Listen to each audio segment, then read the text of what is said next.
Bonsoir à toutes et à tous et bienvenue dans ce journal. Au sommaire de cette édition du mardi 18 janvier 2011, nous évoquerons les orientations d'Éric Giraudier à la présidence de la Chambre de commerce et d'industrie de Nîmes. Il sera également question dans cette édition de la recherche qui s'active pour éradiquer le virus qui s'attaque notamment aux huîtres, notamment dans le bassin de Thau. Enfin, nous reviendrons sur l'engagement de la région Languedoc-Roussillon qui compte aider le musée du jouet à Arpaillargues. Et nous débutons ce journal avec le drame de Vauvert, toujours à la une de l'actualité gardoise, avec ce nouvel appel à témoins lancé par la gendarmerie locale suite à l'agression dont avait été victime une femme âgée de 86 ans le 30 décembre dernier aux alentours de 18h10 près de la gare. Un homme vêtu d'un pantalon clair et d'un blouson noir avait arraché à la vieille dame son sac à main, entraînant la chute puis la mort de celle-ci. Toutes les personnes qui ont pris ce jour-là le train Nîmes-Vauvert avec une arrivée à Vauvert à 18h10 sont priées de se mettre en contact avec la gendarmerie de Vauvert au 04 66 73 15 33 ou en se rendant directement au siège de la gendarmerie de Vauvert au 40 rue Combé-Lafont. À la page économique, Éric Giraudier, le nouveau président de la Chambre de commerce et d'industrie de Nîmes, Bagnols, Uzès, Le Vigan, a présenté ce matin les grandes lignes de son programme. Installé à la tête de la CCI gardoise depuis le 5 janvier dernier, Éric Giraudier a aussi pris des responsabilités au niveau de la Chambre régionale, où il a été élu hier au poste de 3e vice-président. L'ancien président de la CCI du Gard, Denis Volpillière, sera pour sa part en charge de mettre en place la réforme des chambres de commerce et d'industrie, une régionalisation qui se fera par étapes, comme l'a confié Éric Giraudier au micro de Franck Chassagnon. La CCI, au travers de la régionalisation, tout n'est pas remis en cause dans un premier temps. Ça va être un schéma progressif. Je pense que pour être efficace, nous devons écrire notre projet stratégique de territoire. Ce projet nous permettra d'expliquer, de dérouler et de mettre en œuvre nos actions sur le territoire, puisqu'on va garder cette proximité, cette dynamique de proximité sur le territoire, en étant en cohérence avec la région. Je pense à des actions spécifiques auprès du commerce. Je pense à des actions spécifiques sur le tourisme, peut-être autour de la baie d'Aigues-Mortes. Je pense à des actions spécifiques autour de l'énergie et du gaz rhodanien avec le nucléaire. Je pense à des développements du numérique dans les Cévennes. Et par rapport à tout ça, un certain nombre de thématiques vont se retrouver au niveau régional. Donc ça sera important d'avoir des cohérences, mais on va garder des spécificités territoriales. On va pas forcément faire exactement la même chose à Narbonne, à Carcassonne, qu'à Nîmes. Et rappelons hier l'élection de Bernard Fourcade à la présidence de la Chambre de commerce et de l'industrie du Languedoc-Roussillon, qui regroupe 9 CCI au niveau régional, dont celle de Nîmes, Bagnols, Uzès, Le Vigan. Dans l'actualité héroltaise, un sujet sensible dans le milieu de la conchiliculture et les problèmes rencontrés par les producteurs de l'étang de Thau, dont certaines huîtres demeurent impropres à la consommation. Face à ce fléau, des chercheurs proposent des alternatives pour enrayer le virus tueur qui sévit depuis 3 ans dans les bassins ostréicoles. Celles-ci ont été présentées hier dans le cadre d'une réunion à huis clos qui s'est tenue à Mèze concernant la mise en place d'un brevet aujourd'hui tenu secret, mais qui pourrait venir à bout de l'herpès, virus qui touche notamment les jeunes huîtres. Les explications d'Olivier Roiran. Le voile du secret reste très épais sur le bassin de Thau. Ce matin, un premier contact avait lieu à la mairie de Mèze entre les conchiliculteurs et des représentants de mystérieux chercheurs porteurs du brevet d'une solution miracle censée éradiquer l'herpès des coquillages. Ce virus qui détruit depuis 3 ans entre 50 et 80% des jeunes huîtres. À l'origine de cette première réunion qui en appellera d'autres, un intermédiaire connu autour du bassin de Thau, Yves Pietrasanta, élu à Mèze, mais aussi Monsieur Écologie au conseil régional. J'ai été contacté par le cabinet Ernst & Young, des professionnels qui ont travaillé sur le sujet, des scientifiques qui m'ont dit voilà, nous avons la solution pour tuer l'herpès. Alors, ceci méritait attention. Donc j'ai signé une confidentialité, si vous voulez, et j'ai eu connaissance du brevet qui a été pris. C'est en tant que scientifique que je parle. Je suis persuadé que la solution se trouve là. Une solution dont le secret n'aura pas été dévoilé ce matin. Après 3h30 de réunion, l'identité de ses concepteurs était toujours confidentielle. On apprend simplement que le procédé tueur de virus est une méthodologie qui ne serait pas appliquée aux coquillages, mais uniquement à leur milieu.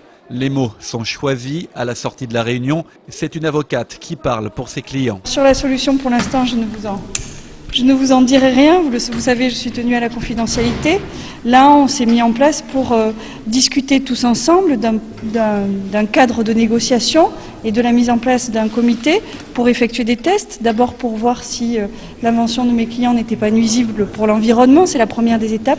Et ensuite pour voir comment on pouvait fonctionner avec les ostréiculteurs pour une généralisation de la solution sur le bassin. Ils ont accepté justement de missionner 3 experts en biologie et en microbiologie pour qu'ils nous donnent eux leur avis d'experts. Il faut que cette méthode soit en place avant le fin février pour que les tests soient bien engagés et concluants d'ici le printemps prochain.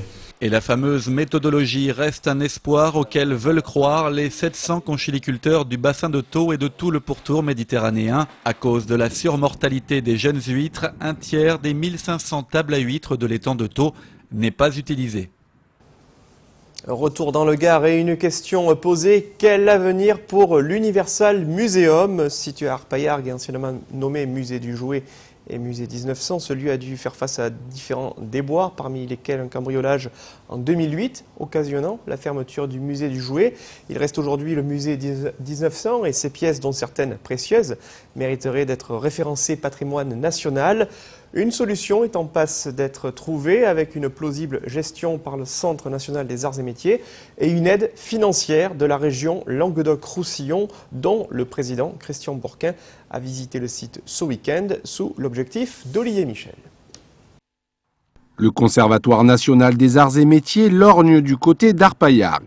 Dans sa ligne de mire, le musée 1900 qui recèlerait quelques trésors déjà répertoriés par le conservateur du musée national des techniques. Ce musée national des techniques, qui est le plus grand musée de technique d'Europe, on a découvert que les pièces qui avaient été assemblées ici à Arpaillargues étaient des pièces muséologiques qui étaient uniques et dont certaines étaient très complémentaires avec ce qui existait au musée national.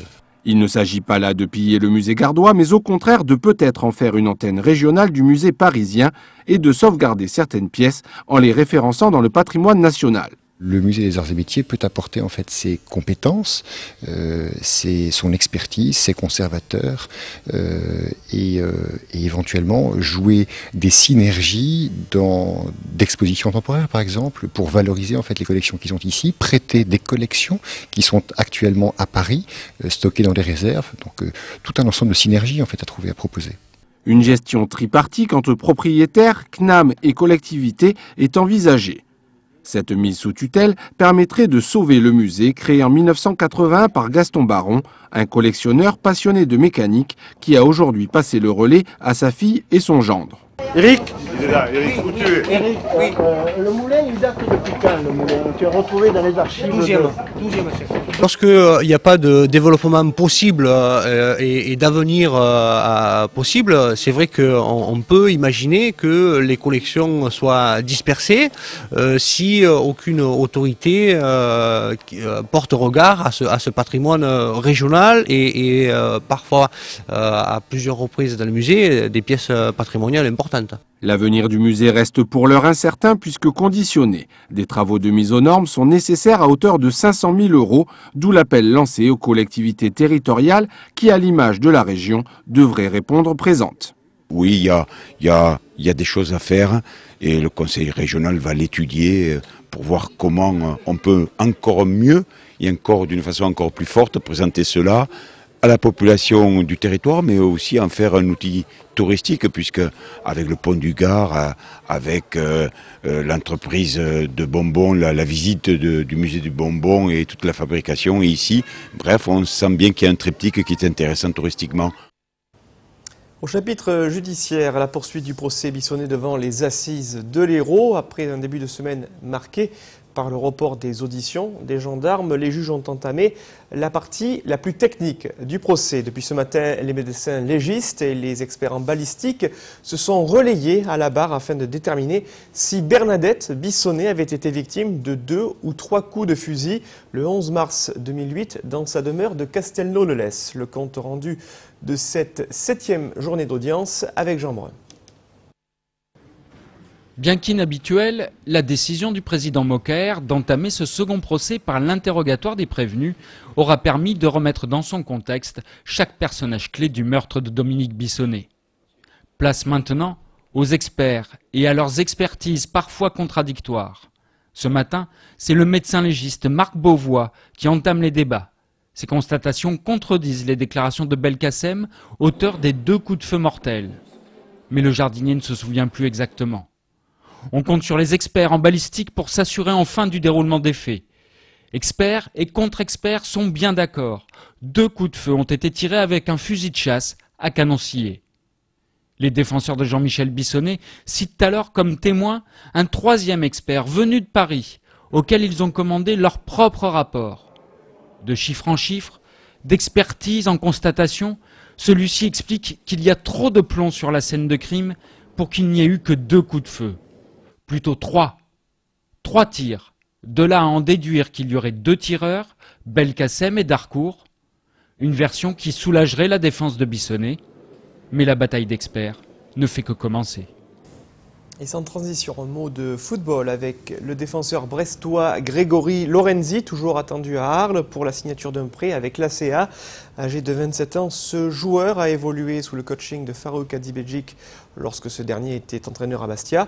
L'ACA Arles où l'on murmure également la venue du défenseur grenoblois Jacques Abardonado, notamment après les propos tenus par ce dernier ce matin dans les colonnes du quotidien La Provence, Jacques Abardonado qui a porté le maillot de l'Olympique de Marseille.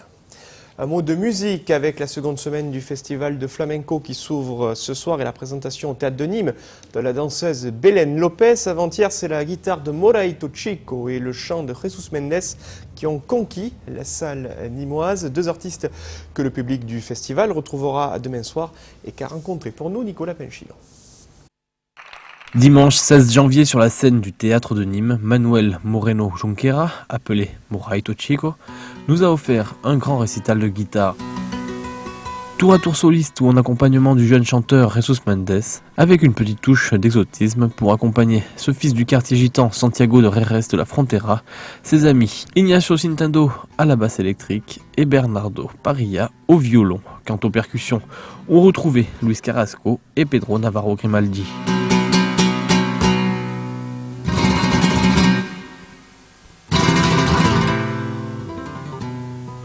Au fil du concert, le public s'est laissé séduire par le guitariste de Reres qui enchaînait les boulerias.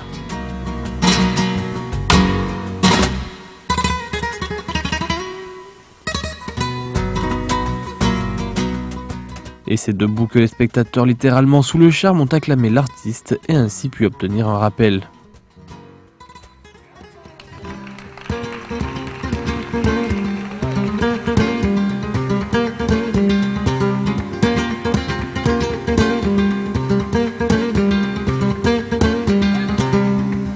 Jesus Mendes, quant à lui, le jeune chanteur de Reres, accompagné d'une voix puissante, son ami. C'était un vrai luxe d'être aux côtés de Moraito, un grand guitariste, une personne très particulière, une personne vraiment très spéciale, d'être à ses côtés sur scène. Tanto tocando como personalmente, ¿no? Para mí es un auténtico placer.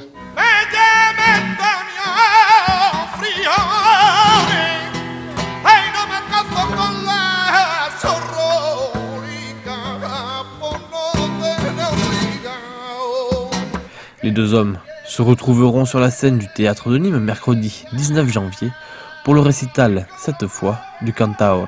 Je vais présenter le chant que je connais le mieux, un chant puro, un chant gitan, avec des cantinas, des soleá, des malagueñas aussi. Ça va être un répertoire. Sigrilla, soleá, malagueña.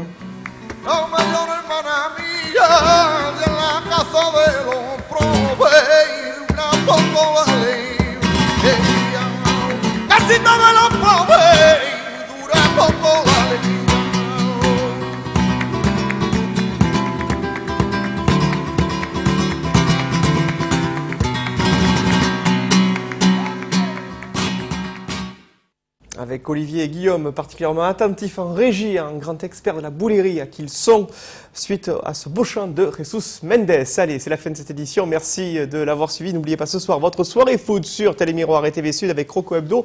À partir de 20h45, le défenseur algérien du Nîmes Olympique, Abderraouf Zarabi, sera notre invité. Pierre-Paul Castelli, Olivier Martinez et Patrick Champ reviendront en détail sur le match nul des Crocos à Châteauroux. Un match que vous pourrez suivre juste après cette émission. Prochain rendez-vous avec l'info, demain mercredi à 12h30 avec Franck Chassagnon. Je vous retrouverai pour ma part à 18h30 pour Tendido Sud avec comme invité le picador français Gabin Réhabi. Très belle soirée sur Télémiroir et TV Sud.